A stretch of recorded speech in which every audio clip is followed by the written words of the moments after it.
Bruce, thanks for coming on. Really appreciate you taking the time to have a conversation with me. Would you mind telling us a little bit about yourself before we get started? Sure.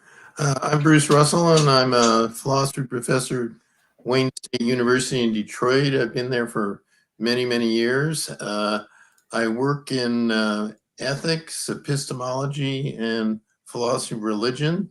Those are my specialties. I'm actually here at my place in California where I grew up, but I went to UC Davis where I got a bachelor's degree in math and ultimately a PhD in philosophy. Cool. And so the topic today was the problem of evil. Can you tell me more about your position on that? Sure. So I have a very simple argument. I arrive at it by considering some other versions of the problem of evil, statement of the problem of evil. I won't go into those right now, but we can get to them if you want. But the simple version I have goes like this. I assume that when we're talking about God, we're talking about an all-knowing, all-powerful, holy good being. And the argument goes like this, that if such a God exists, there wouldn't be excessive, unnecessary suffering, by which I mean way more suffering that God need allow in order to bring about certain goods or to prevent certain evils or bads. So that's the first premise. If God exists, there's excessive, unnecessary suffering. And the second premise simply says, there is. Look around at how much suffering there is of innocent people, innocent children, and the like. And it seems like it's way more than God need allow if he exists in order to bring about important goods or prevent important evils or bads.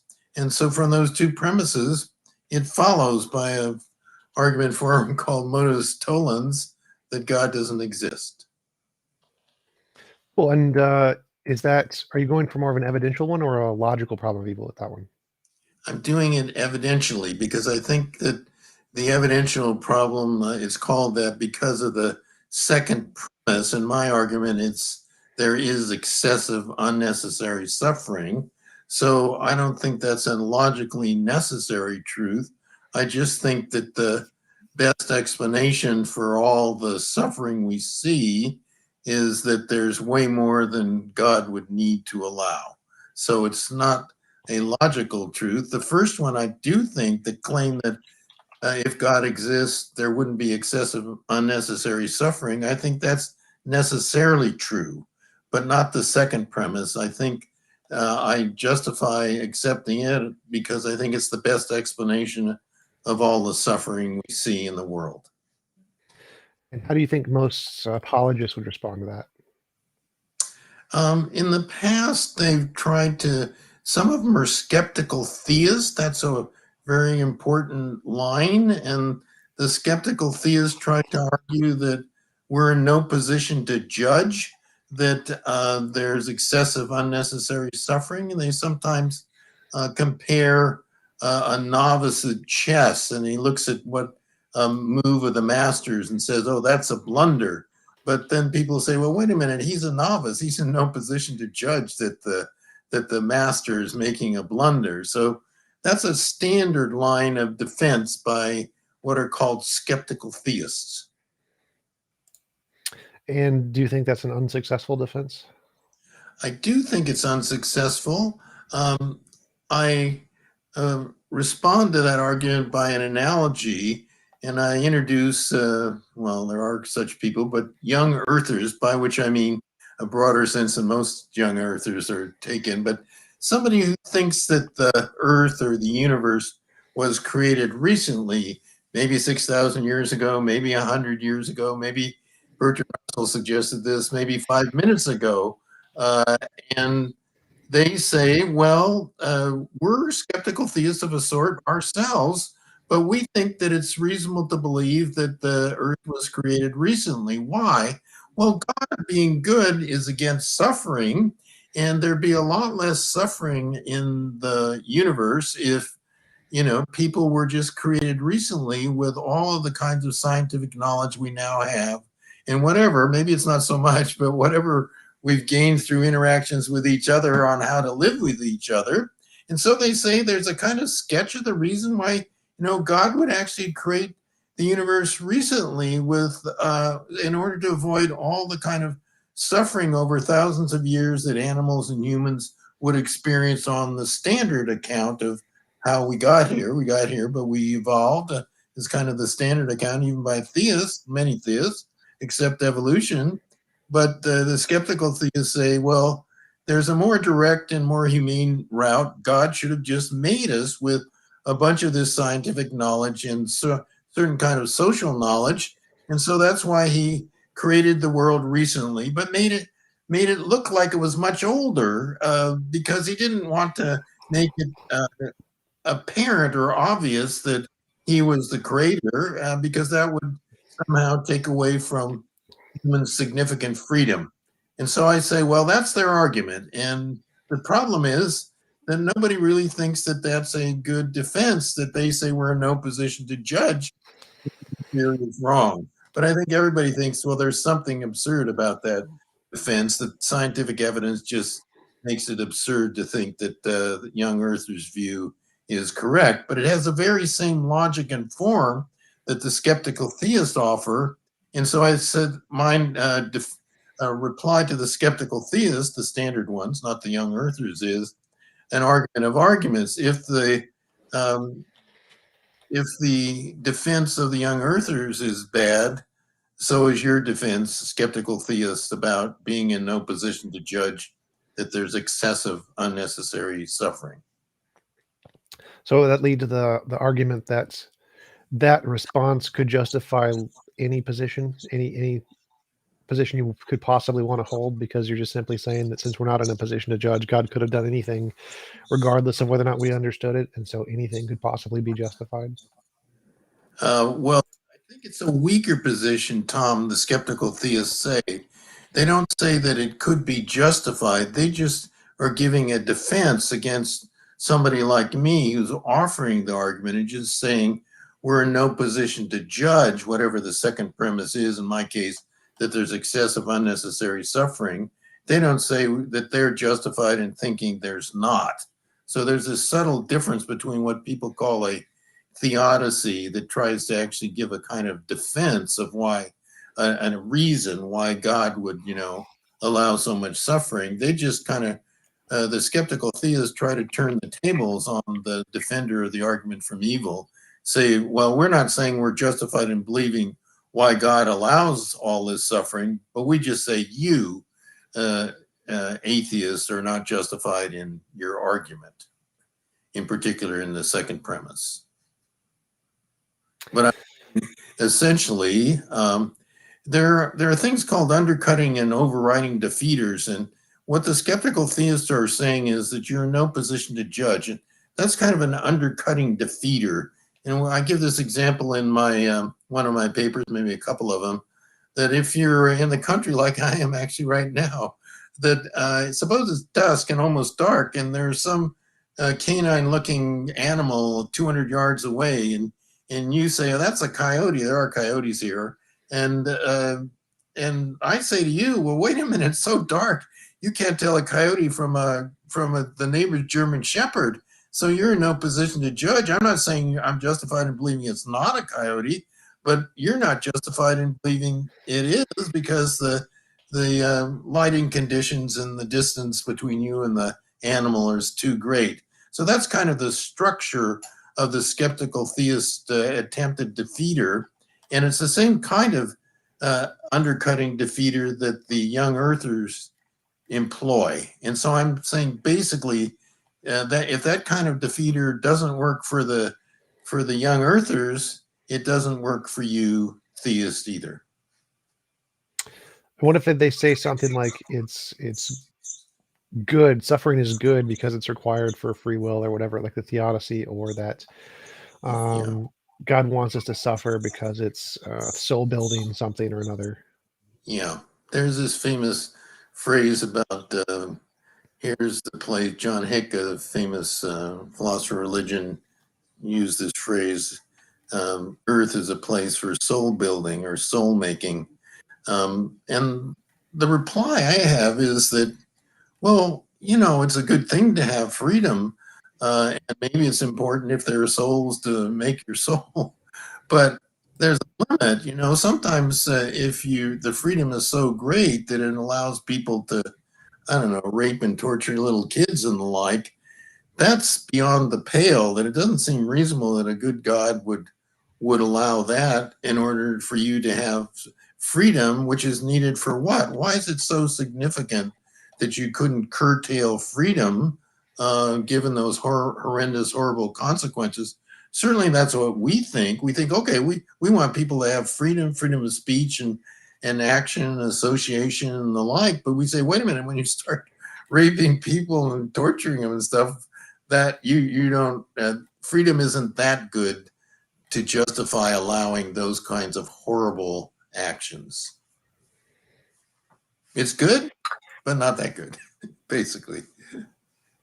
So I typically like to go with the argument that even if freedom was required, it's logically possible to create a world with all of the positives and at least one less negative.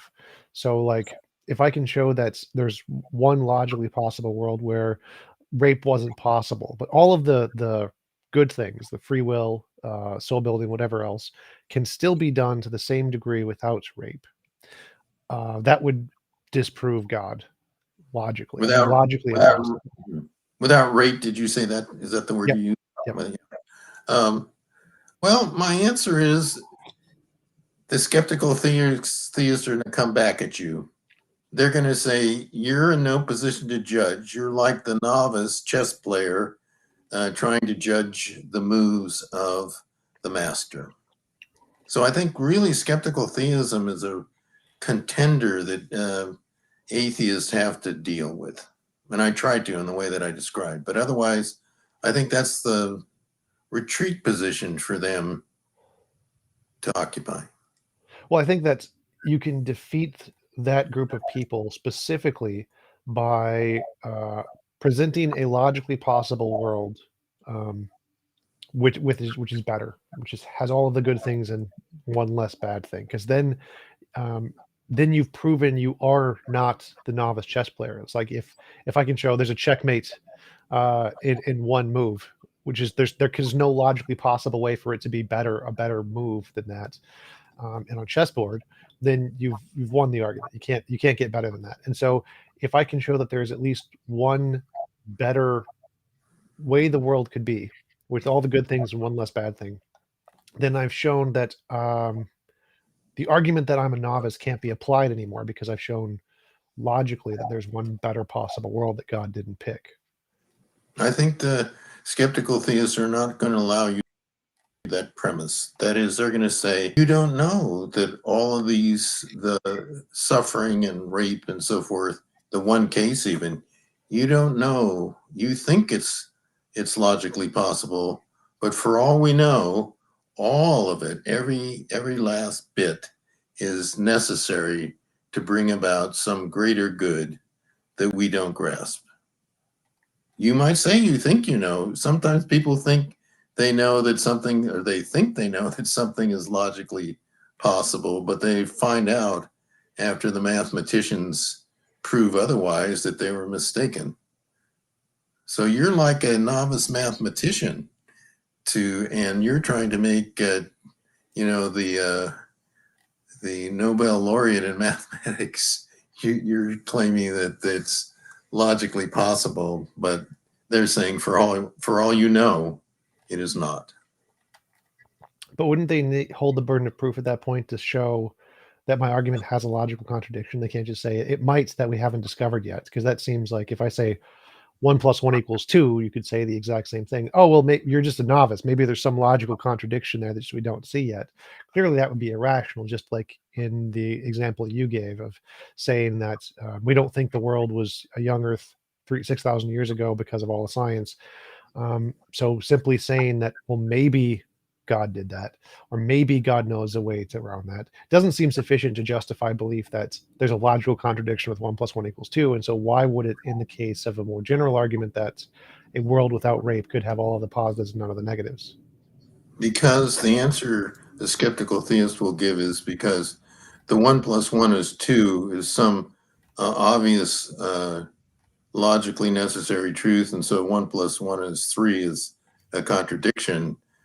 Those things are within our ken. We have enough knowledge of simple mathematics like that to know that the 1 + 1 is 2 is a necessary truth, and it's 3 is logically contradictory. But we're not in that situation when it's between us and a Nobel laureate mathematician, and we're trying to decide on the basis of what appears to us about some complex mathematical proof that it's not contradictory.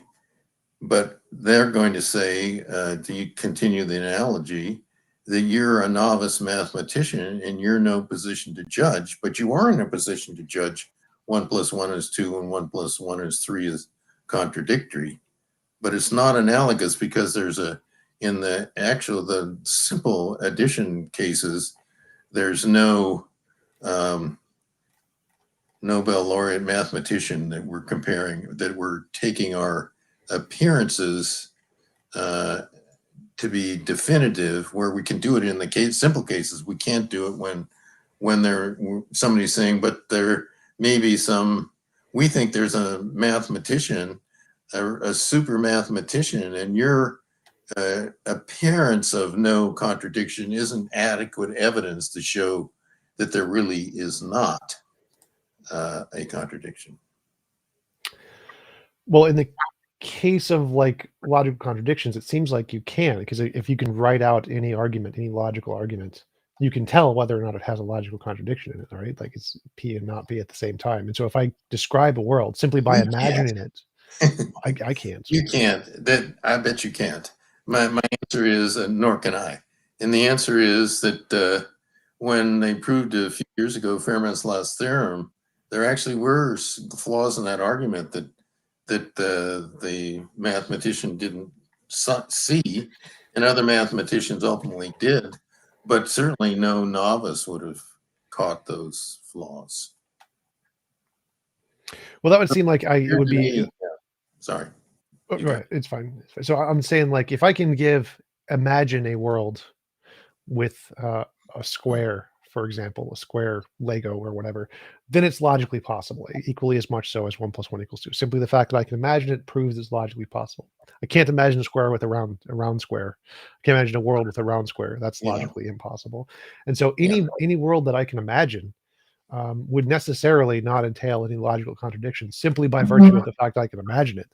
And so if I can imagine a world without rape and imagine it also having soul building, that proves it's not logically contradictory, seems like.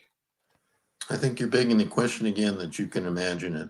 The answer that the skeptical theists always say is, in order to be justified in believing that it's possible, you must think something like this, that all of the goods and evils, the intrinsic goods and evils you're aware of, are representative samples of all the goods and evils that there are.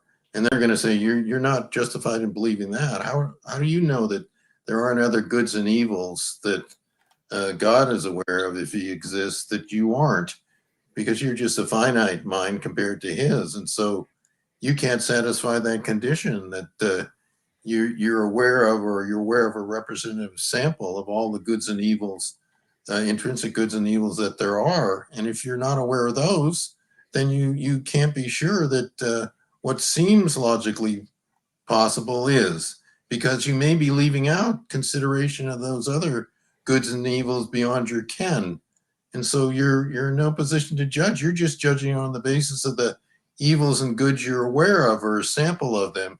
And in addition, you don't know what's necessary for what. You don't know what's logically necessary for those other possible goods and evils of which you're not aware. So you're really not able to. You're missing a whole bunch of data, so to speak, namely the possibility of goods and evils beyond your ken. So I think I can identify all of those without actually needing to know what they are. So, for example, whatever all the goods may be, they have to be in this world, right? Because all the goods, if this is the best world God created, all of the goods, whatever they are, must be in this world, right? Something along those lines. No, I don't grant. I don't think you should grant. I don't think the theists should grant that. Not at all. They should say that for all you know, for all we know, is what they do say. There are other goods and evils, and especially goods that are only achievable by allowing significant freedom. And they're not in this world. They're in some other world. That's why they have to posit. Actually, I say this about Swinburne's arguments. He has to actually posit some world, because he thinks that if there were an all good God, that he wouldn't allow a life to be all in all, on balance, bad for the person. But some lives are, just looking at them in our world, bad for the person. So he thinks that's a good reason to think that if God exists, there must be an afterlife where things can be compensated. Sort of, it went bad in this world, but all in all, counting the afterlife in this world, your life is good on the whole. Because he just accepts God wouldn't allow somebody to have a life which is bad on the whole, and he realizes that some people in this world do, and so it forces him to say there must be an afterlife where things can be made better. Not in this Right, but world. we have to have access to that good via this world, right? So that good, the afterlife, achieving the afterlife, is achievable via something in this world, right? So that good is still a part of this world indirectly. I don't think so. That we're not aware of the specifics of the good. We just know that argument I gave you from Swinburne just says, well, since there are, lives that are bad on the whole in this life, and there wouldn't, if God exists, there wouldn't be lives that are bad on the whole, period. So there must be some sort of goods in the afterlife that compensate. But that as soon as you allow that there are goods in the afterlife that could compensate, then this claim that you're known to judge that all the suffering in even one case, that it isn't required in order to achieve those afterlife goods. You can be aware that there are, Tom, I think, afterlife goods. Maybe you accept Swinburne's argument, but you don't know what they are and how they are related to the suffering in this world. The skeptical theist says, for all we know, the suffering is necessary to achieve those specific afterlife goods, even though we don't know the specifics of them. We just know that there are some. So my argument is more general than I'm saying that whatever the goods are, they have to be entailed by or connected to the world as it is right now, the way it is right now, right? They have to be, all of them. There can't be a single one that's missing by the theist definition. I think so. So if I take the class of all things as they are now and say, before we're placed in this world, we're given the option, would you like to go to this world or go to a different one? I've now given you the option to take all of the goods. You get all of them. You just choose this world. Now I don't have to know anything about them. I don't need to know what they are, how to get them, nothing, because they're all entailed in this one set. And so I give everyone the option. You could go to this world and get all the goods, or you can opt out and say, no, I'd rather not be in a world of rape. That seems to be a moral improvement. Seems like morally, if you're given the option to get all the goods, but are not forced to, that would be a better world. And so now I've taken all of the goods. What? Can't be done. Answer is every single thing in this world, every bit of suffering in this world is either itself necessary in order to achieve some goods in the afterlife, or even if the suffering itself is not necessary, the freedom which produced it is necessary to have its good in itself, as well as certain afterlife goods of which we don't know the specifics of. That was a bad sentence, but I think it communicates. You don't know. There's some goods that happen that James Durbert talks about. Focuses his essay on horrendous suffering that is caused by immoral actions. Yes, and the skeptical theist should say, for all we know, that doesn't mean we know the opposite, but for all we know, that having that freedom, which is good in itself, plus what it makes possible in terms of the afterlife good, all of that, allowing that freedom and its relationship to this afterlife good, is logically necessary to have both the good of that freedom and whatever those afterlife goods are, of which we don't know the details. So it is related. I give you this, Tom, that it is related, but I'm just denying that, eliminating, let's suppose we stop that person from raping the little girl, that we don't know, say the skeptical theist, that it wouldn't be better all in all, and logically required to allow that in order to achieve some goods of which we're unaware.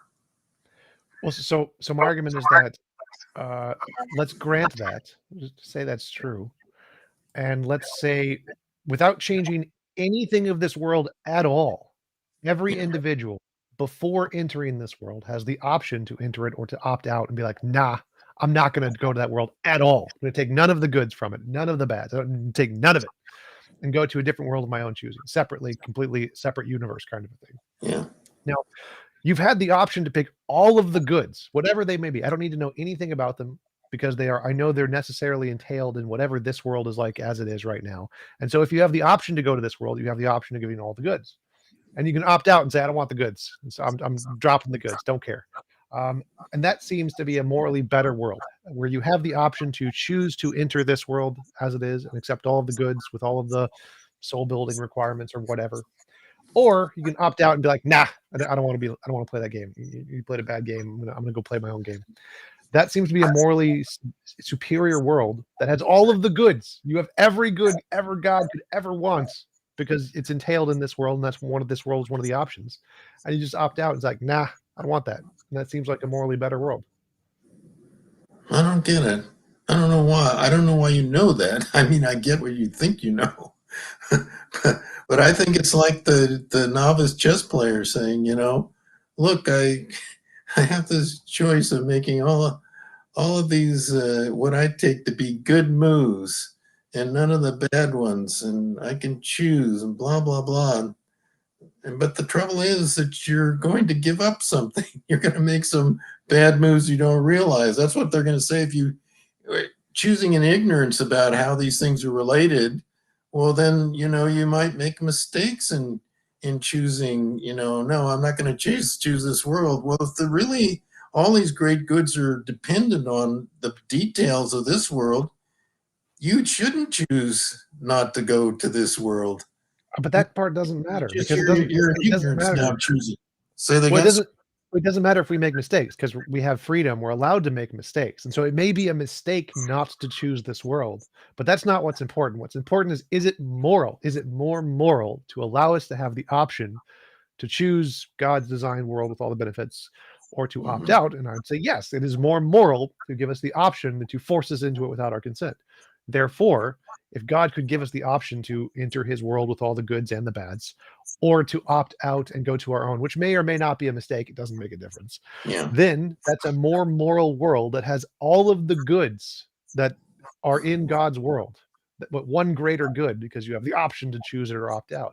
And therefore, even if it's a mistake to opt out, it's a more moral world that has all of the goods, which is the only condition required to defeat the skeptical theist, which is, can you posit a world with more moral goods and all of the goods God has? And I can say, yes, I can do that.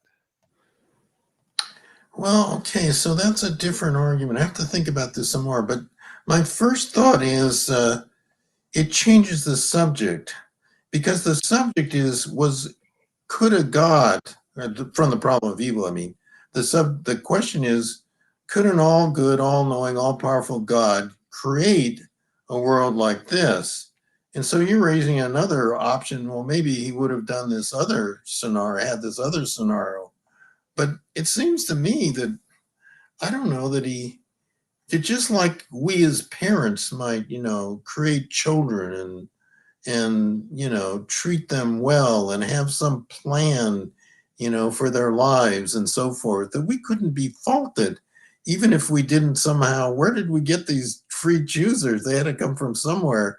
And so on your scenario, they had to come from somewhere. But my thought is that as parents, we could create children and, have a kind of life outline for them, including freedom, that we couldn't be faulted for doing that, even if it would be better somehow there were children that just came from nowhere chose their own life, it doesn't seem to me to speak to the issue about whether God is somehow, if he existed, he couldn't do this, or somehow blameworthy or something for couldn't be an all good God if he created a world like this. That seems to be the central issue about the problem of evil. And it's not about whether there is a better world that had free beings choosing their world. I don't know. Maybe I'm wrong about this, Tom, but I think it changes the subject. And then it's a new subject. And then that subject gets difficult because then the question is, where did those free beings come from? Weren't they created by something or someone? And now we're off on a different tangent.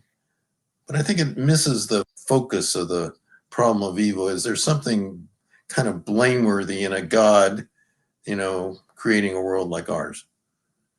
Well, I think the goal with it is to say that if I can show there's one morally better world and God didn't create that world, then God can't be perfectly moral, kind of a thing. And so if I give an example that has all of the goods and one more good or one less evil, and God didn't create that world, then God can't be perfectly moral. He chose to do something that isn't the most moral possible outcome, disproving that God is either perfectly good or all powerful or whatever. And so Hmm. my goal with that is to show I can create a model that has all of the goods, regardless of whether or not I know them. I don't need to know any of the goods Yeah. because I know that they're entailed in this world in some way. And so if I have this world as a set, I have all of the goods. And now that I have that as a plain piece of my logical argument, I can defeat the skeptical theist because I can now address any argument they have because I have all of the goods, regardless of whether or not I know them. I have them all in this argument, and I can use that as a plain piece to then posit a better world. Where can I choose, as for example, the one I like is give people the option to choose world A or world B with the goods, without the goods, and so the goal with this argument is simply to show that you can address the skeptical theists by having a way to entail all of the possible goods, even without knowing what they are.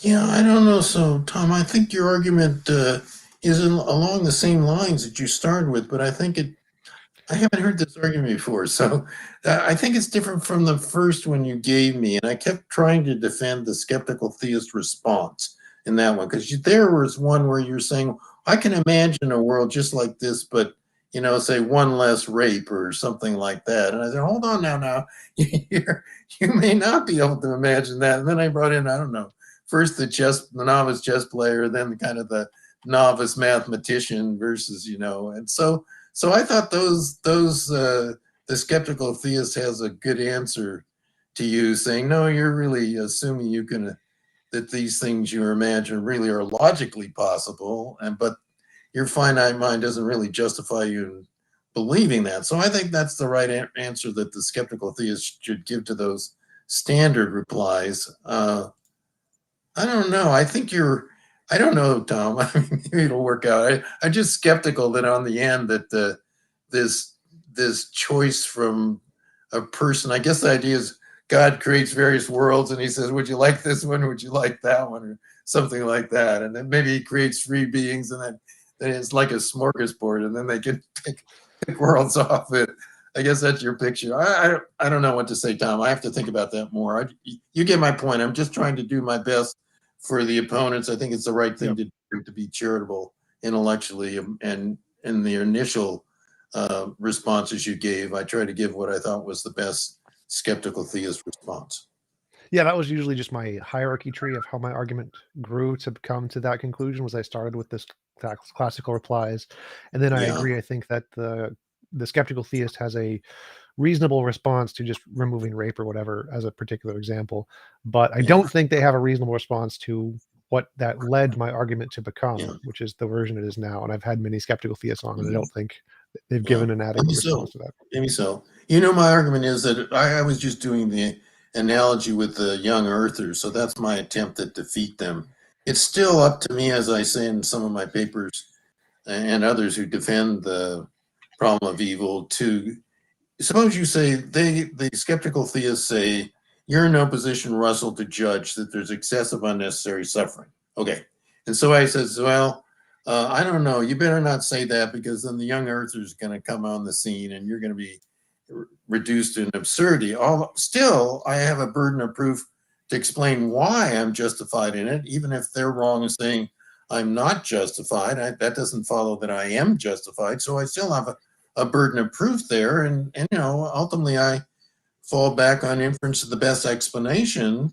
There is this fact of all this suffering in the world. What's the best explanation? There really is excessive unnecessary suffering?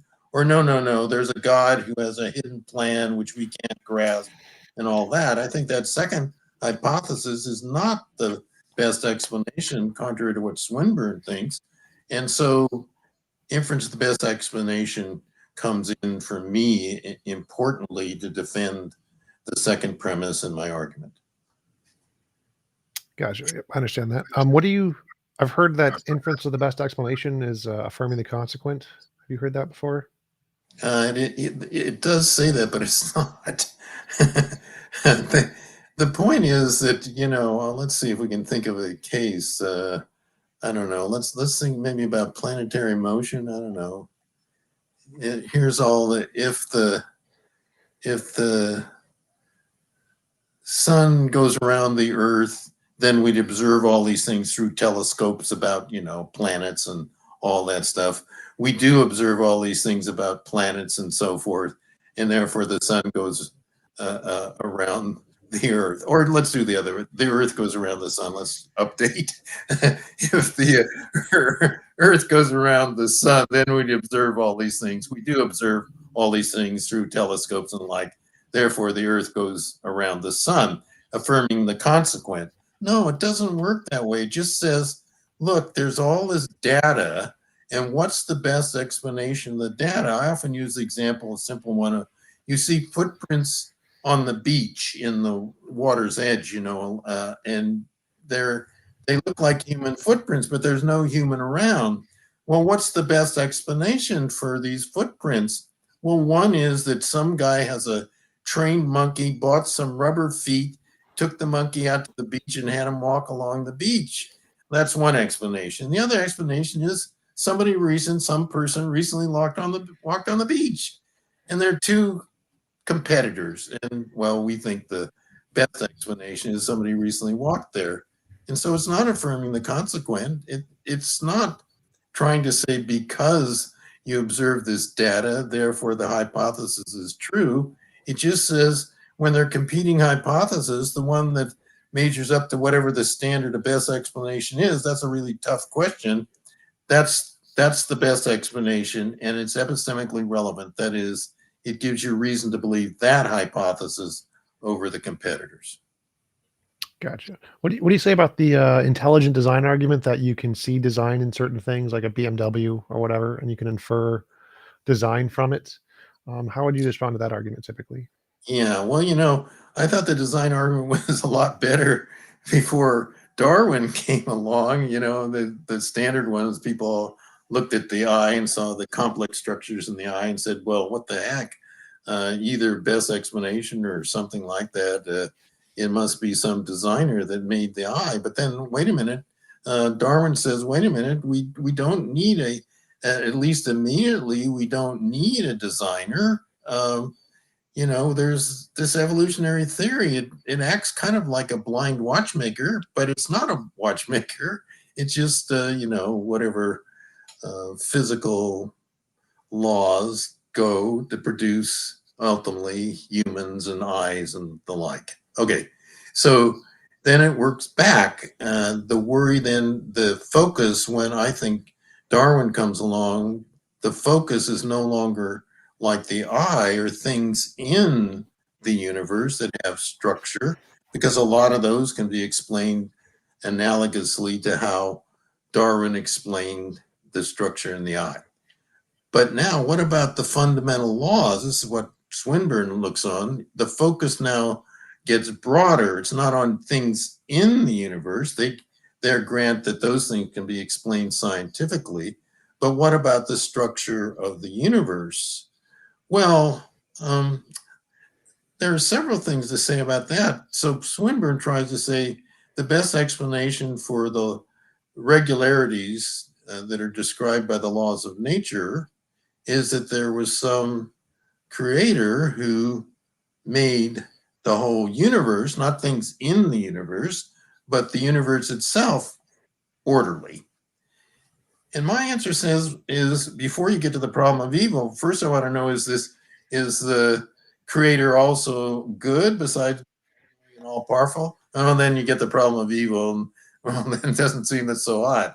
Okay, so now suppose we just put aside the problem of evil and say, well, what about the structure of the universe? So just to be clear, initially I think that there are things in the universe that display marks of design. Ultimately, they get a scientific explanation. So then you have to move up if you're going to defend some design argument or something like it. You have to move up to the structure of the universe. I'm just reviewing what I said a moment ago. Okay, so then I think, well, let's look at the details of this. It's an immaterial being, and we don't really know why it created this universe rather than some other. And so there's still some things left unexplained, because maybe, this creator could have created another one. So why do we have this universe rather than some other? It doesn't answer that question.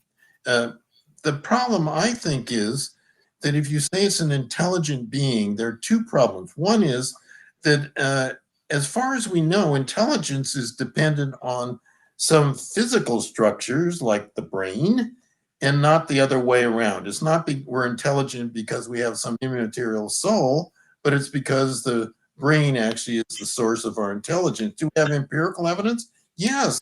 Let people have brain damage, or they have Alzheimer's or something like that.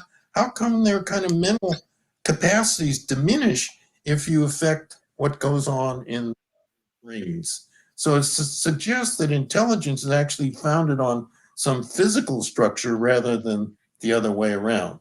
Secondly, there's a famous mind-body problem about how can immaterial beings interact with matter.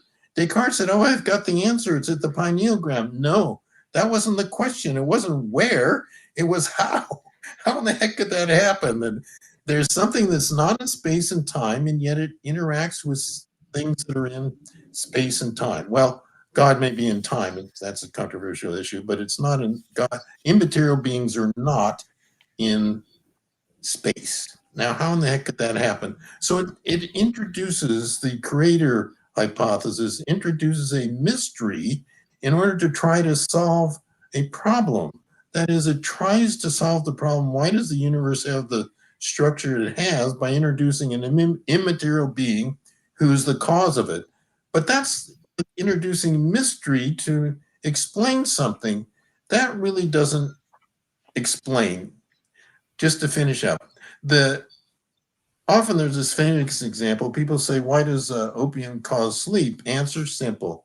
It has dormitive powers. Wait a minute, that wasn't a very good explanation. And it's even worse when it comes to an immaterial being, because we think, okay, dormitive powers, we'll look further into it. We'll see that it's really morphine, and morphine has this chemical structure and it interacts with neurons. And okay, it promises a detailed explanation. But the immaterial soul or immaterial being explanations always have this problem. They're kind of introduced mysteries, unsolvable ones. It's kind of mysterious. What is this dormitive power stuff? But it's not like forever mysterious. It promises a way to be solved, or details can be filled in.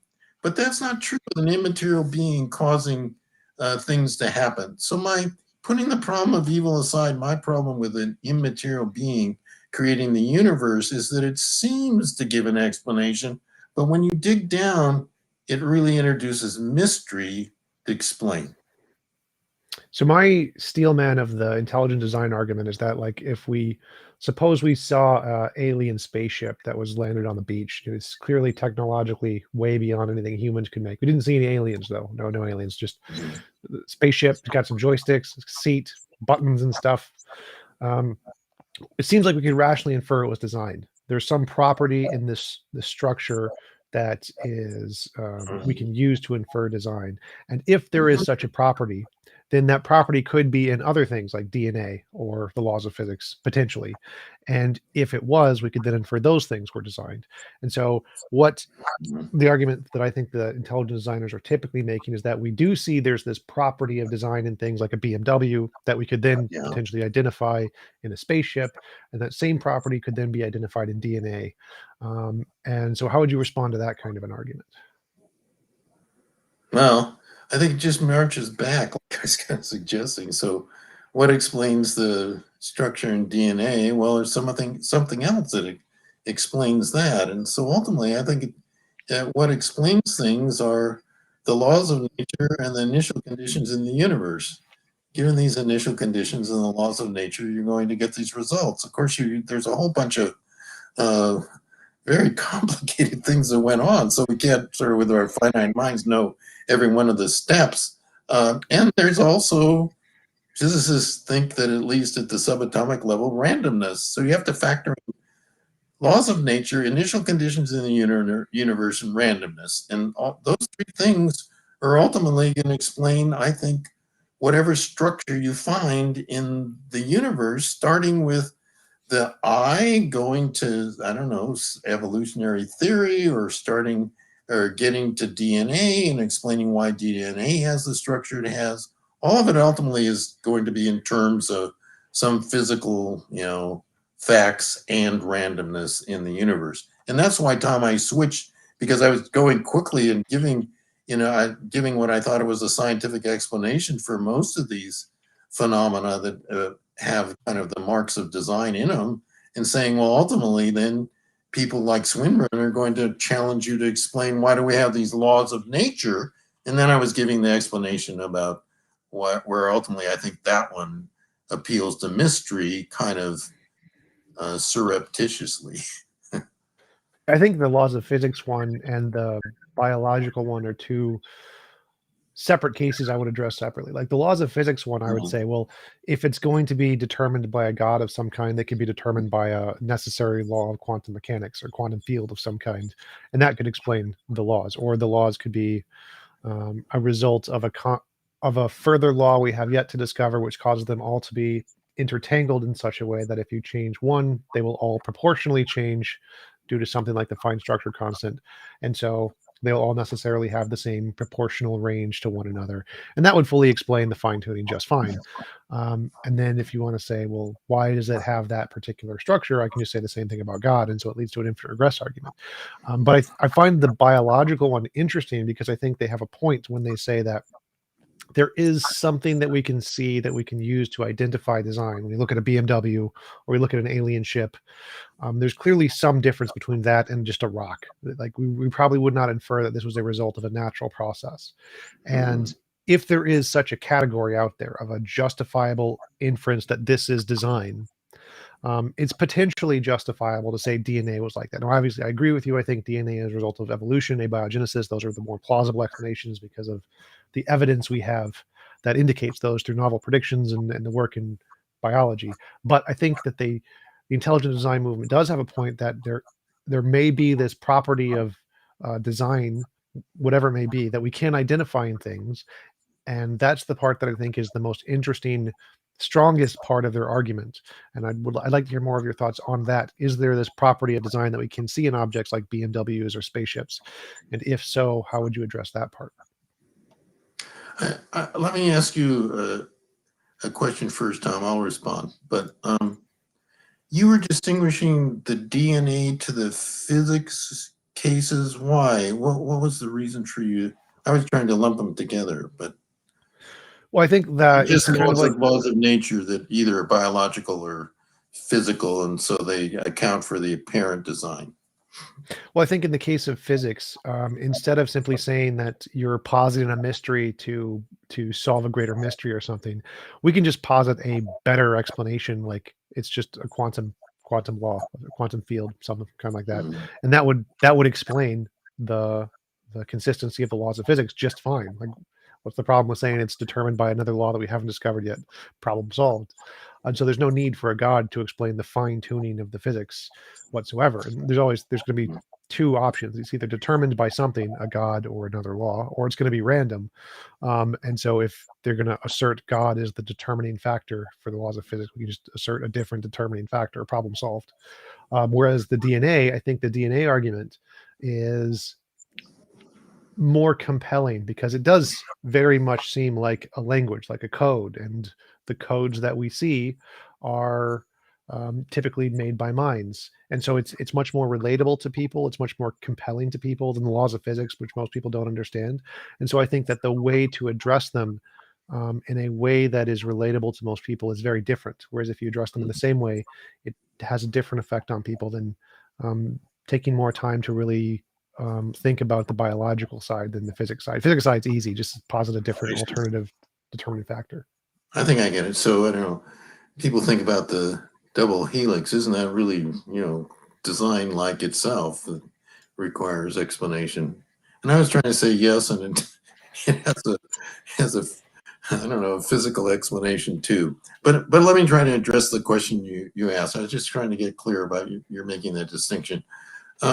So do I think that there are sort of signs or marks of design? Isn't that basically your question? How do I address those? Yeah, like so if we Okay. see a spaceship, there seems to be a design, something we can identify there. Yeah.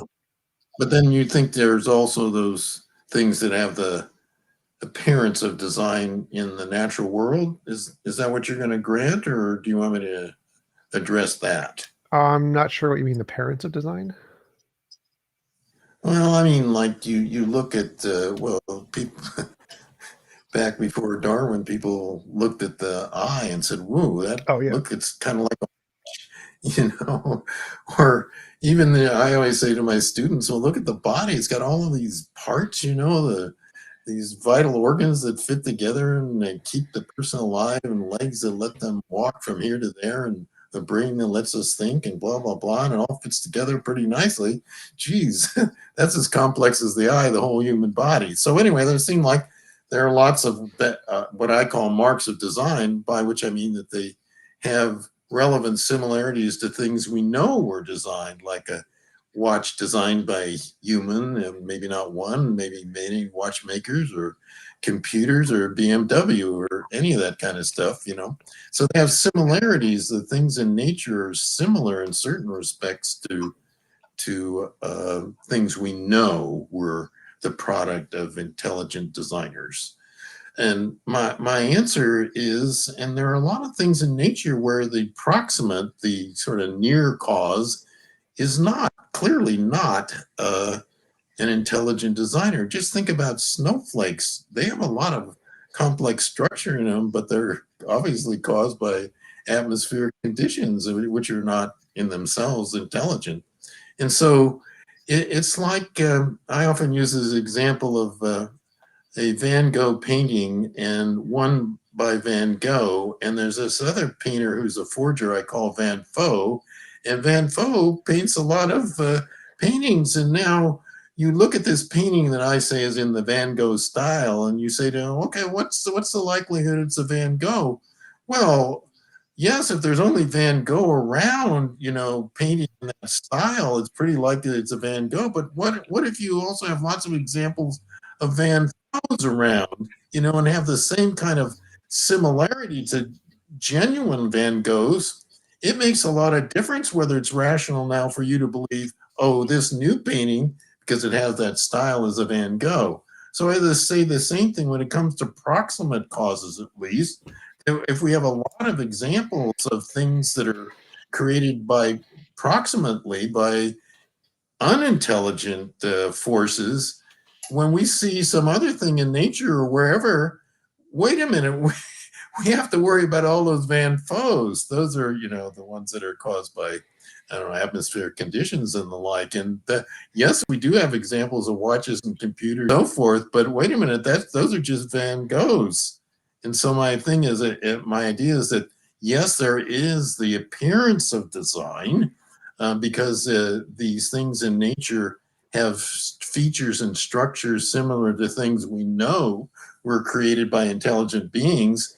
But it weakens the argument considerably when you also realize there are a lot of things in nature we're sure that the proximate causes, the nearby causes, were unintelligent forces. Those are Van Foes. And we didn't have, maybe we had not so many Van Foes around way back when, but now we have lots of them. And it seems like we're discovering more and more all the time. And yes, we do know that there are some things, BMWs, spaceships, watches, and so forth, that we reasonably believe they're created by intelligent designers. But that doesn't settle the issue when you have a lot of Van Foes around. Well, yeah, that's the question I think is the most interesting one. Like if we discovered a spaceship on Mars or something that we know we didn't make, can't be human. What is it about those kinds of objects that we could use to infer that they were in fact designed as opposed to a product of natural processes we just don't understand yet? And where is the transition point? Like if we saw certain kinds of crystals, like a gigantic crystal, I imagine we'd probably say that was just a product of natural processes. But if we saw something with literal joysticks and seats, we'd say that's probably not a product of natural processes. Yeah. And so, what is the property we're looking for, and how do we identify it in those kinds of things to tell the difference between whether we can infer design or infer it was an unknown natural process? So it varies along a spectrum, according to me, that there are some cases that are clearly so similar in their details that we're justified in believing intelligent design. There are other things that are more like things we know in nature now were not caused by intelligent design, and those we should think not designed. And then there is a gray area between those two ends. It's like heaps, the concept heap is vague. Clearly, this big amount of beans is a heap of beans. 3 beans is not a heap. And then there's this gray area in the middle where I think there's no fact of the matter whether it's a heap or not. At least I don't think we're justified in believing it's a heap or not a heap in that gray area. So that's my answer. It's this specific similarity, joysticks and all these other things made out of certain material that we've never seen in nature like that, shaped and put together aluminum or something like that. We don't see aluminum. We see rocks from which we can take aluminum, but we don't see aluminum in nature. And so it's these specific similarities to things we know were the product of design that makes us justified in believing the spaceship was designed. And if they're pretty much like things that we know were created by natural forces here on Earth, then we're justified in believing they were not created by design. And then there's a gray area in the middle, and that's just the facts. There's a gray area in the middle, just like with heaps. Gotcha. And what's your position on morality? Objective morality, is there such a thing? Can God ground objective morality?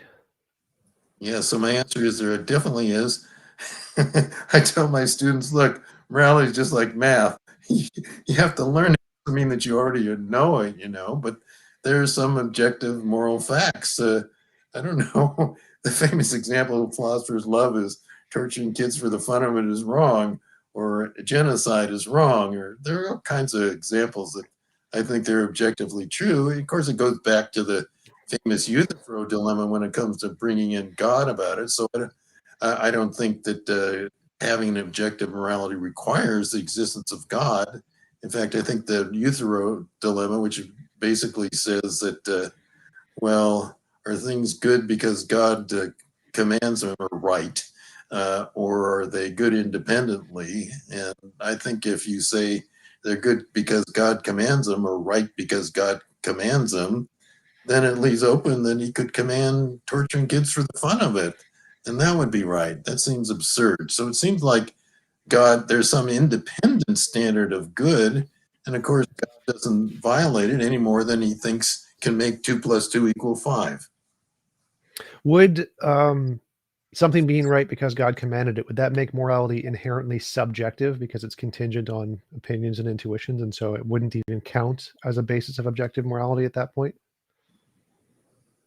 I think let's see. The first response I think the defenders should say of a divine command theory is that a good God couldn't command those things. And so it's a solution supposedly to God couldn't make torturing kids for fun right because he's good. and a good God is logically incompatible for him to command those things.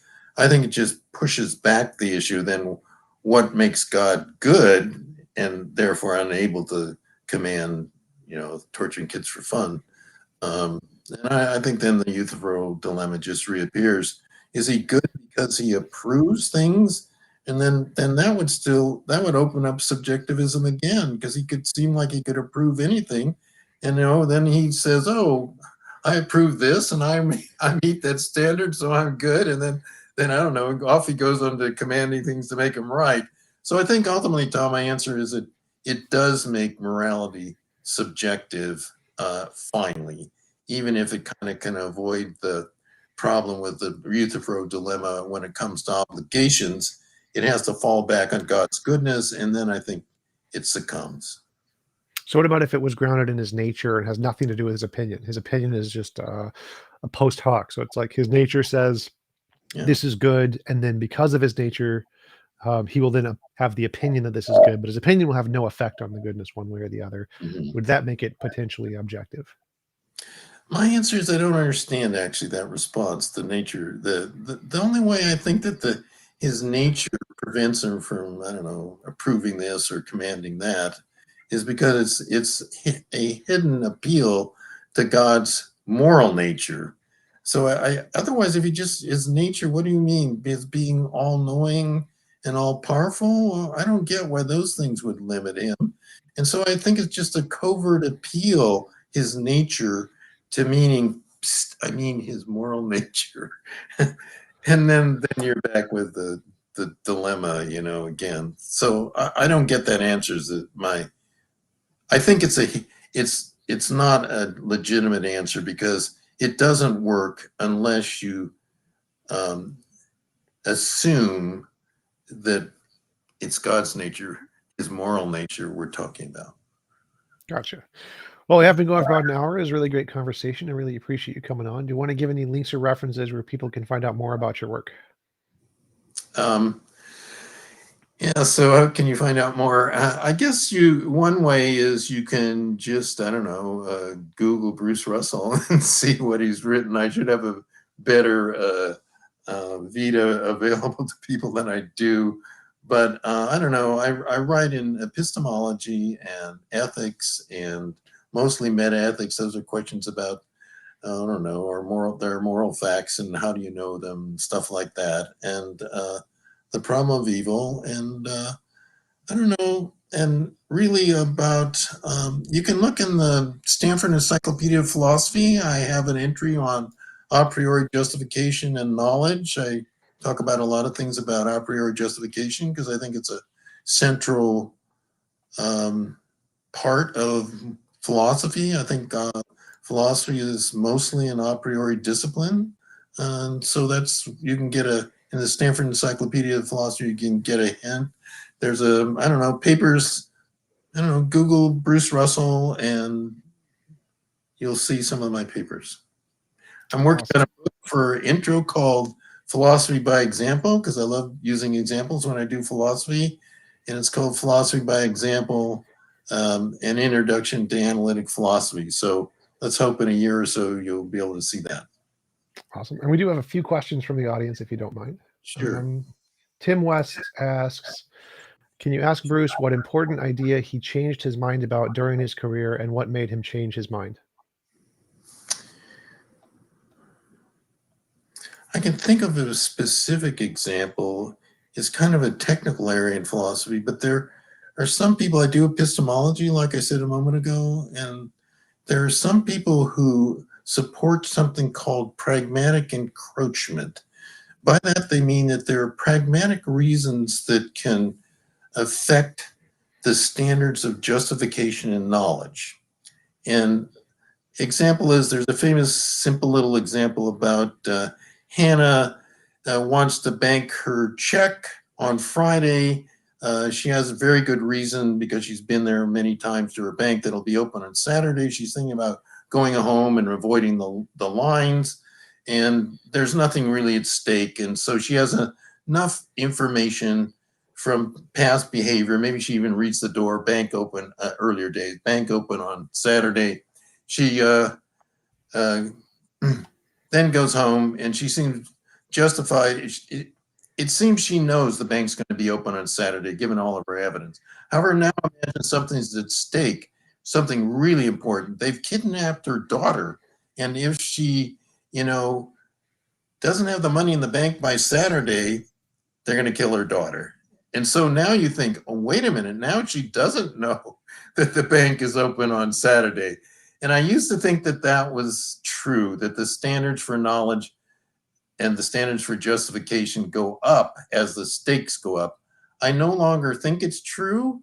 And I changed my mind about that. That's one of the things. I kind of changed the way I do philosophy. When I was in graduate school, I started writing on a Kierkegaard, and I had a lot of, courses in phenomenology and existentialism. And I came to Wayne State. It's a center of analytic philosophy. And I sort of learned how to do analytic philosophy at Wayne State. And so my kind of approach to philosophy changed radically when I came to Wayne State after, a number of years and got sort of used to the way my colleagues were doing philosophy. So there's a little example of a specific one where I changed the view in epistemology. And this general change occurred when I went from graduate school to being a professor. Nice. Perfect answer. Mr. Kreening asks if you have ever dealt with the problem of evil from an eternal ignorance model of sin, like in the Buddhist Hindu style of the problem of evil. I haven't, so I'd like to hear. I don't know if the questioner could say more. Is he just able to chat? They're able to chat. I don't know if he could join the stream and ask or not. Yeah. I don't think that's possible, but he is debating it with another person who's very well versed, Church of Entropy, in the chat right now. I always thought that Buddhism, but there are many strands of Buddhism that doesn't really accept. It doesn't believe there's a God, and so I don't know where the problem of evil comes in. Some people talk to me and think I am talking about a different problem than they are. Psychology friends of mine will sometimes be asking the question, why is there evil? And they want a psychological explanation of why people are evil. But that's not really the kind of classic problem of evil talked about in philosophy or religion. That's about, like I've been saying, how is the existence of an all-knowing, all-powerful, holy, good God compatible with all of the evil we see in the world? So I don't know whether that's an attempt to address this kind of psychological issue. Why are people evil? Buddhists have something to say about that, but I don't take it to be addressing the same thing I'm calling the problem of evil.